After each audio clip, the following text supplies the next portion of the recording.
Hello viewers, today we are going to look at the topic called data sufficiency. In data sufficiency, they will ask you a question followed by two statements. So you have to answer the question as yes or no by using the statements given.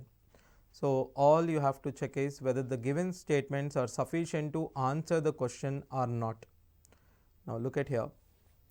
The options are, if you look at it on the screen, option A, if the data in statement 1 alone is sufficient to answer the question.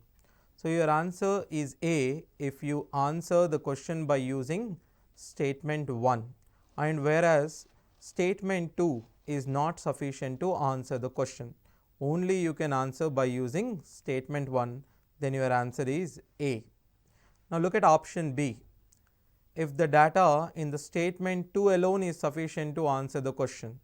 So only statement 2 data is enough, and statement 1 is you are not able to solve by using statement 1, but only by using statement 2 you answer, then your answer is B.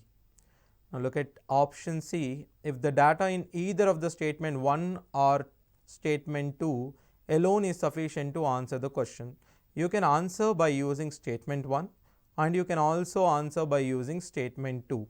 Individually you can also answer by using 1 or 2 is sufficient, therefore you can say answer is C.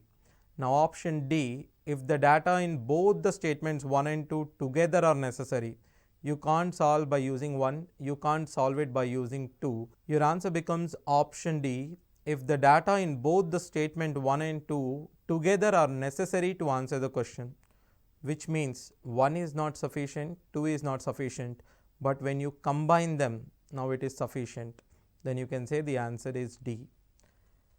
Now your answer becomes E even if you combine, even after you combine your data is not sufficient to answer the given question, then you can say your answer is E. We say option A, when statement 1 alone sufficient but 2 is not sufficient. We say option B, when 1 is not sufficient but 2 is sufficient. We say option C, when 1 is also sufficient or 2, individually both. You can answer by using 1, or else you can also answer by using 2. We say D,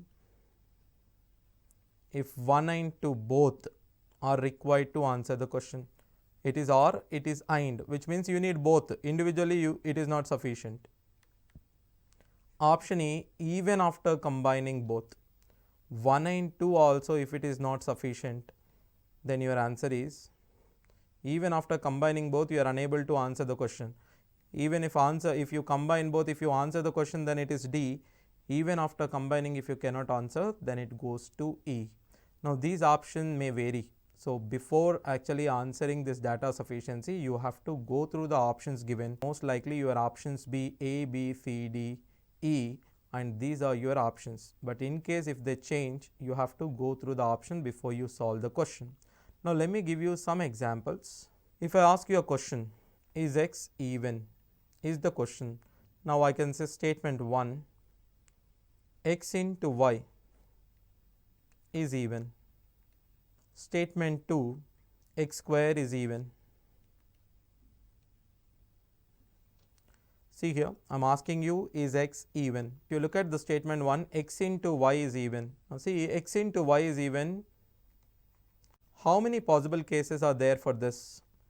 X even, Y even. Then also product is even. X even, Y odd. X odd, Y even. Then also the product is even only. So here the possibilities of X is, X can be even, X can be odd. Can I say by using the statement 1 alone? No, you can't say by using statement 1. Now look at statement 2. Now when you are looking at statement 2, look at only statement 2. Forget about statement 1 or forget about the facts which are given in statement 1. Only look at statement 2. Now what your statement 2 says? Your statement 2 says X square is even. When I say X square is even, obviously see here, when X is even, X square is also even. When x is odd, x square is also odd. Therefore, he says x square is even means x must be even number. So, when x must be even number, I'm actually able to answer the question by using statement 2. So, my answer is option B here. I hope you understood. I am able to answer by using only information which is data which is given in the statement 2. So, our answer is B. Again, if I ask you the same question, my question is x even? Statement 1, x into y is odd. Statement 2, y square is odd. Look at here. First statement says x into y is odd. When I say x into y is odd, product of two numbers is odd when both of them are odd. So, x is also odd, y is also odd. Now, can I answer the question? He is asking you, is x even? Absolutely, I can answer the question by saying no. You have to answer the question. It doesn't matter whether it is yes or no. I can say by using statement 1, x is odd. So, x is not even, but I am answering the question. So, answering the question is important. I can say is x even means I can say no by using which one?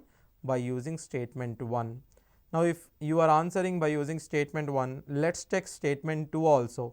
When you are looking at statement 2, you don't need to combine them, right? You only look at statement 2 individually. Now, y square is odd. When y square is odd, we know y is odd. When y is odd, okay, we don't know about x. When y is odd, we don't know about x. So, statement 2 is not sufficient. Now, you don't need to combine it also because I know 1 is sufficient. So, our answer is option A here. Suppose if I ask you, is x into y odd? X square is odd. Statement 2, y square is also odd. Now, x into y odd, look at first statement, x square is odd. By using first statement, I can say x is odd. By knowing x is odd, we can't answer x into y is odd or not. So, first statement is not sufficient to answer the question because I don't know about y. Now, look at your second statement. Your second statement is y square is odd. I would say y is odd, but I don't know about x. So, when you are looking at statement 1, you don't need to take the data which is given in statement 2. Same is goes with statement 2 also. When you are looking at statement 2, you don't need to know the data which is given in statement 1. Now, both of them are not sufficient. Now, you have to combine them and check it. If you combine and check it, x is odd, y is odd, therefore, x into y is also odd. So, therefore, I would say what? Answer is by combining both, you can answer the question. Therefore, what is your answer? You can say answer is C because by combining them, you can say. So, based on the question, by combining it. So, either 1 or 2, maybe it's option D or C based on the options. Now, see here, if I say x square is even, y square is even. If statement 1 is x square is even, therefore, x is even. Therefore, x into y cannot be odd. So, I can say by using statement 1 alone. Okay. X square is even means x is also even. If x is even means x into y is also even. So, I can answer by using statement 1. So, it is 1. Y square is even. Y square is even means, so I would say 2 is also sufficient. So, it 1 or 2. So, that is C. 1 and 2 means, as we discussed, it is what you have to combine both. So, option is D, right. It changes also. Sometimes he may give you this as C and may be C, and may be C and or may be D. That is also possible. Now, let us look at the question. Find a 2-digit number. Statement 1, he says, the difference between the digits of a 2-digit number is 1. So, I would say 2-digit number AB. The difference between them is what? 1. We don't know which is greater, but the difference is 1. Just by knowing the difference 1, I can't say the 2-digit number because there are so many 2-digit number whose difference is 1. So, option 1 is not sufficient. Now, okay, you go for statement 2. The digit in the units place of a number is 20% less than the digit in the tens place. Digit in the units place is b, 20% less means 80% of a. Therefore, I would say a by b is equals to 5 by 4.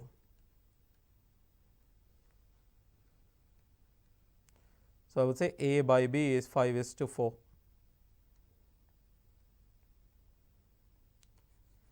See, 5:4, you can always write it as 10:8 or something like this, if you cannot simplify it further. So, 5:4 I will write it. So, 5 and 4, it is 54 I can write it, because 10:8, 10 is not a unit digit.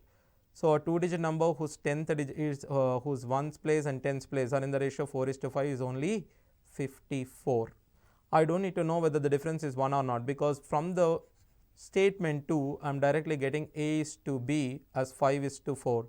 The only 2-digit number whose digits are in the ratio 5:4 is 54.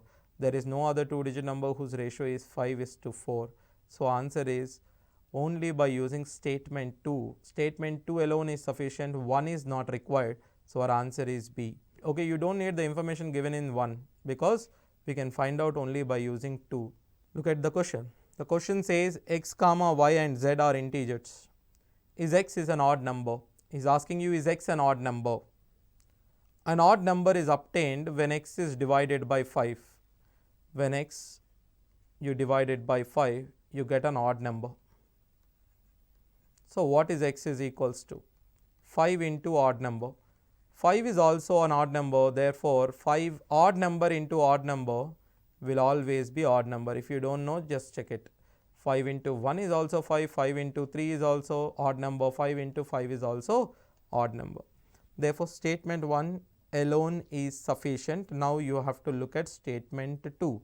Now, when you are looking at statement 2, you don't need to take the data which is given in statement 1. Statement 2, x plus y is an odd number. X plus y is an odd number when x is even, y is odd, or when x is odd, y is even. So, there are two cases. So, from this you can say x can be even or odd. So, it is an ambiguity. So, you can't say anything about x if you take only the data which is given in statement 2. So, statement 2 is not sufficient to answer the question. So, you look at statement 1, it is sufficient. Therefore, you say our answer is 1 alone is sufficient, whereas 2 is not sufficient. Answer is option A. So, here you don't need to actually find out the answer, just need to say whether the given statement are sufficient to answer it or not. Now, look at this one. What is the average daily wage of worker who works 5 days? We know what you mean by average. Average is equals to total sum of observations by number of observations. So, you need to know the total earnings of 5 days divided by 5. He made 80 on the first day. So, it is given that first day he made 80. So, you need to know second, third, fourth, fifth, right. Now, what statement 1 says? Worker made a total of 400 for the first 4 days of work. First 4 days of work he made 400. Therefore, fifth day we don't know, but in order to find out the total sum you should also know fifth day. So, is it possible to find out the average without knowing fifth day? We can't. So, 1 is not sufficient. Now, statement 2, the worker made 20% more each day than he did on the previous day. We know first day 80, 20% more 96. Now, I don't need to find out 20%, 20%, 20% in these cases, but I definitely know the answer here, here, here. Each time you increase it by 20%. If you know the data in all 5, can I find out the average or not? Yes, I can find out the average. Therefore, statement 2, you don't need to find it and prove it. All you need to say whether the data is sufficient or not. So, in this case, statement 2, data given in statement 2 is sufficient enough to answer the question. Therefore, your answer is B, because B alone is sufficient here, 1 is not sufficient. Look at the question. What is the sum of 10 terms in the arithmetic progression? So, arithmetic progression generally how it will be? A plus D and so on. Sum of 10 terms means Sn is equals to 10 by 2, 5, 2A plus 9D, because n minus 1 into D, right. So, what are the things that you need to know? You need to know the first term, that is A. You should also know difference, that is D. Now first term is 10. Is that alone is sufficient? No. By knowing the first term you can't find out the arithmetic sequence and the sum. So statement data given in statement 1 is not sufficient to answer the question alone. Therefore 1 is not sufficient, go for statement 2. What is the data given in statement 2? The 10th term is 2. Is only 10th term sufficient to answer the sum? When you are looking at the 10th term, don't look at the statement 1. When you are looking at statement 2, don't look at statement 1. Now, if you combine both of them, you know first term, you know the 10th term, and you also know the number of terms in it. Therefore, you can find out if you know first and the 10th term, both are required to answer the question. Okay. So, when both are required, then you say it is option D. As we discussed, when both are required, then our option is D. What is the average monthly income per family member? So, you need to know what is the average monthly income of a family member. The statement 1 says each male earns 1250 a month and each female earns 1050 a month. Just by knowing, okay, a male on an average, a male earns 1250, on an average a female earns 1050, you can't find out the average. In order to know the average, generally what? You know N1, N2, average A1, A2. Here we know A1, A2, but you should also know the ratio of N1 is to N2, because if you know the ratio, the formula is N1A1 plus N2A2. If you combine the two groups, N1 plus N2, this we have seen in averages or mixtures and allegations. So the data sufficiency is basically, it can be from any chapter. So here in this case it is actually mixtures and allegation. In statement 1 he says A1 and A2 values. By just knowing A1 and A2 values you cannot find out the answer. Therefore 1 is not sufficient alone. Now let's check it 2. Ratio of males to female, he is giving you N1 is to N2 as 2 is to 1. Just by knowing number of males and number of females, we can't find out the average salary. We should also know their average salaries individually, A1 and A2. So 1 is not sufficient, 2 is not sufficient, but when you combine both of them, that is sufficient. Okay. Therefore D is sufficient because you are getting the ratio and you are also getting their individual salary. I don't need to find out the answer. I just need to say whether it is sufficient or not. Yes, it is sufficient when you combine them. So answer is D over there. Look at here. What percent of X salary is Y salary? Y is what percent of X? If I ask you, Y is what percent of X? I am changing the question a bit, but it is same meaning. Y is what percent of X? So it is simply asking you what is Y by X? What is Y by X into 100 value? Right? This is what he is asking you. Now see, X salary is 20% of Z salary. Y salary is 45% of Z salary. Statement 1, if you look at, the relation is given in X and Z. There is no Y mentioned, so you cannot find out. Statement 2 is mentioned, is only about Y and Z. So there is no X mentioned, so you cannot find out. So statement 1 is not sufficient. Statement 2 is also not sufficient. But when you combine them, definitely it is sufficient. How? I don't need to actually find out, but let's see here. When I take Z is equals to 100 for a second, then X is 20% of Z means 20. Y is 45% of Z, then it is 45. Now I get this value, Y by X into 100. Whatever it may be, when you know relation between X and Y, you can find it. By using Z, by combining statement 1 and 2, you can actually answer the question. Therefore, it is again option D. By combining statement 1 and statement 2, you can answer the question. What is the population of state A? After an increase in the population of state A by 12%, state A population is increased by 12%, you can say 112 by 100, it becomes 627.2 lakh. What was it before? I can find out if I cancel it. I don't need to cancel it. Whether I find it out or not is very important. So yes, I can find it out. So 1 alone is sufficient. Now let's check 2, because if 2 is also true, then we go for option C, because both alone are sufficient. If 2, the second statement is not true, then 1 alone is sufficient. Now what is given in the statement 2? Ratio of population of state A to that of state B is 4:5. We don't need B because he is asking you population in state A. So we don't need B. So our answer is what? 1 alone is sufficient. Option is A there. Find the number of males and female in a party. You need to find out how many males are there and how many females are there in terms of number. The ratio of male and female are 3:2. When I say ratio 3:2, so there are 3 males, or okay, you can say 2 females, or else you can say 3 2s are 6, 2 2s are 4. You can say 3 3s are 9, 2 3s are 6. It may go on. So you cannot actually find out the actual number by using the ratio. Now look at the second statement. The number of male is 50% more than the number of female. Male is 50% more means 3/2 of female. Again here also he is giving you the ratio. In both the statement is giving you the same data, and that too it is not sufficient. Data in statement 1, data in statement 2, both of them are same, but even after combining the data, you are unable to answer the given question. So what is your answer? Your answer is option E. Even after combining A and B or statement 1 and 2, you can't answer. Find the ratio of number of boys to the number of girls in a school. Number of boys is 30 more than number of girls. Number of boys 30 more than number of girls. For example, it can be difference 30 means you can say boys is 30 more. If it is 100, it is 70. If it is 110, it can be 80.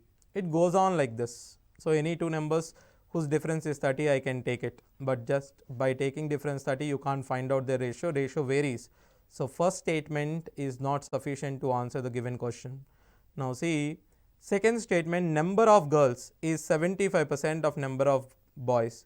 Girls is 75% means you can say directly 3/4 or 75/100 of boys. Now what is boys is to girls? You can say 4:3. You can find out the ratio. So you can find out the ratio by using second statement alone. So our answer is B. What is the sum which earned interest? So he is simply asking you interest, nothing, no interest is given, so take it as a simple interest. So the total simple interest was 7,000 after 7 years. So is directly saying per an year the interest is 1000, because simple interest it always the same.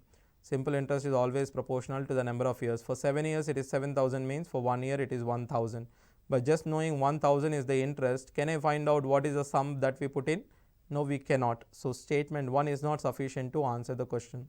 When it comes to statement 2, the total of sum and simple interest was double of the sum after 5 years. For example, if you are putting 1 rupee, you are getting 5 rupees. You are getting 2 rupees in 5 years, which means double means it increased 100% in 5 years. If it increased 100% in 5 years, I would able to say the rate. The rate is 20%. So simple interest at what rate you have given? 20% you have given. But can I find out the sum? I can't. Just by knowing the rate, I cannot find out the principal amount. So 20% will not help you. Now let's combine and check it. If I combine, I know that 1 year it is 1000 rupees you are getting, and it is 20%. If I know 20% is 1000 rupees. If 20% is 1000 rupees, what is 100%? I actually don't need to find out, but it is 5000 rupees is the principal. All you have to check whether it is possible or not. I would say by combining it is possible. You don't need to find out whether it is 5000 or 6000. All you need to say is whether it is possible or not. Yes, it is possible, because rate and the value also you know. So therefore you can find out your principal. After combining 1 and 2, it is possible. Therefore answer is D. At what rate does Shaheen borrow money from Suresh? Now he is asking you to find out the rate.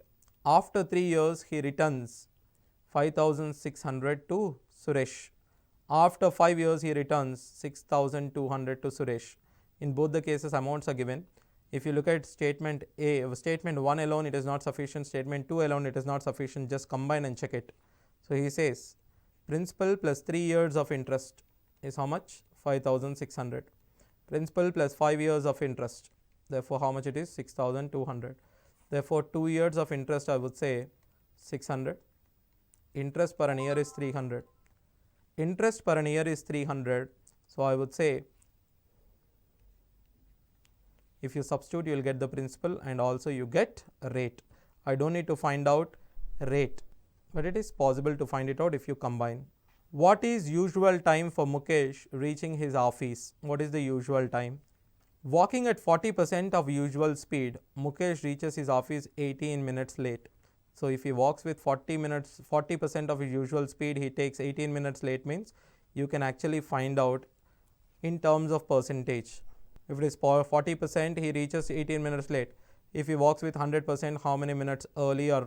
Okay, how much is the actual time, you can find out, because the difference of time you know. Now look at, by using the first statement alone, I am not finding because no need to find it out. Look at the second one. Walking at 1/4 of his usual speed, he reaches office 22 minutes 30 seconds late. Again, obviously, what happens when speed decreases? Speed decreases, time increases, and you know what percent of speed decreasing and how much time increasing. So you can actually find out by using statement 2 also. I am not interested in finding the answer by using it. I am just interested whether can I say by using statement 1 or 2, that's all. Okay, never solve if you can say by by looking at it. So I can say yes, I can find it out. Therefore 1 is also sufficient, 2 is also sufficient. Either you take 1 or you take 2, it is possible. Therefore our answer is C, 1 or 2 is possible to answer the question.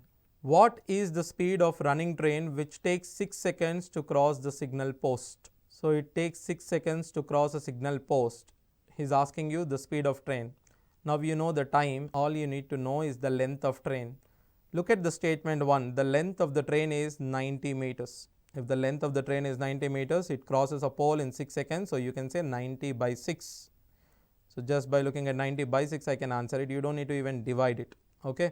So our answer is 90 by 6. So by using statement 1, you can answer it. Look at statement 2. A train takes 18 seconds to cross a platform of 180 meters long. If you are looking at only statement 2, do you know the length of train?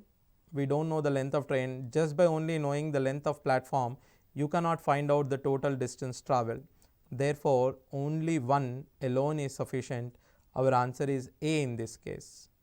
So far in this video, we have seen data sufficiency problems related to percentages, related to numbers, related to averages, and related to some cases mixed and allegations, some cases related to time and distance, and trains also we have seen. So data sufficiency questions can be asked from any topic. All you need to know is how to look at the data in the given options, and you should know the basics of all the chapters in order to answer the data sufficiency. And one thing must be remembered when solving data sufficiency, don't solve the question completely. If you know that you get the answer by looking at the data, that's enough in data sufficiency. Sufficiency means, is it sufficient or not to answer the question? So that is enough. Thank you.